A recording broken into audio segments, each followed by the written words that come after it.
பேசப்போகும் விஷயம் இலங்கையில் 2022 நடந்த ஒரு முக்கியமான கொலை வழக்கு, அமரகீர்த்தி அத்துக்கோரலா கொலை வழக்கு பற்றி. இந்த வழக்கு நாட்டின் அரசியல் சமூக சூழலில் மிகப்பெரிய தாக்கத்தை மீண்டும் ஏற்படுத்தியது. அமரகீர்த்தி அத்துக்கோரலா என்பது முன்னாள் பாராளுமன்ற உறுப்பினர். அவர் பொலனருவா மாவட்டத்தை பிரதிநிதித்துவம் செய்தார். 2022 இலங்கையில் ஆழமான பொருளாதார மற்றும் அரசியல் பிரச்சனைகள் எழுந்த நிலையில் மக்கள் பெரும் போராட்டங்களை ஆரம்பித்தனர். இது அரகாலயா என்று பெயர்பட்டது. இந்த போராட்டங்கள் நாடு முழுவதும் அரசாங்கத்துக்கு எதிராக தாக்கத்தை ஏற்படுத்தின. 2022 மே மாதத்தில் நிட்டம்புவா நகரத்தில் அமரகீர்த்தி மற்றும் அவரது பாதுகாப்பாளர் செல்லும்போது பரபரப்பு ஏற்பட்டது. அந்த சமயத்தில் அவருடைய வாகனம் பொதுமக்கள் மத்தியில் நெருங்கியது. சம்பவங்கள் பதட்டமாக மாறிய போது தாக்கங்களும் குழப்பங்களும் உருவானது. வழக்குப்படி பிரஜைகள் மற்றும் பாதுகாப்பு அதிகாரிகளின் இடையே கருத்து முரணான சூழல் ஏற்பட்டது. பிறகு அவர் மற்றும் அவரது பாதுகாப்பு அதிகாரி தாக்குதலுக்கு உள்ளானது. அவர்கள் அடையாளம் தெரியாத நபர்களால் தாக்கப்பட்டு கொலை செய்யப்பட்டார். இந்த சம்பவம் நாடு முழுக்க பெரிய ரீதியில் சர்ச்சையை ஏற்படுத்தி நீதியை தேடும் வழக்கு தொடரை உருவாக்கியது.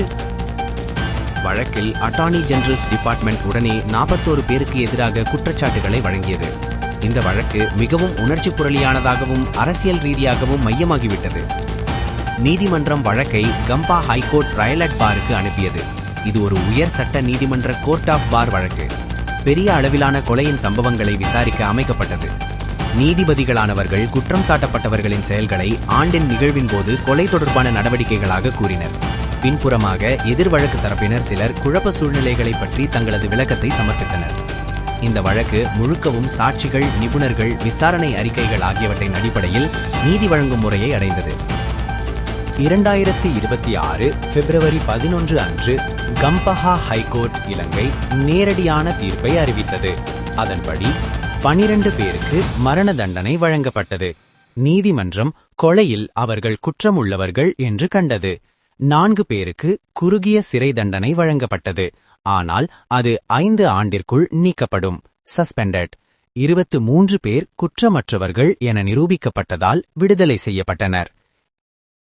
இந்த வழக்கு இலங்கையின் நாட்டு நீதிமுறை மற்றும் அரசியல் அழுத்தத்தை வெளிப்படுத்தியது. 2022 இடம்பெற்ற பொதுமக்கள் போராட்டத்தால் அரசியல்வாதிகளின் பாதுகாப்பு மற்றும் பொது பாதுகாப்பின் சமநிலை குறித்து பெரும் விவாதம் எழுந்தது.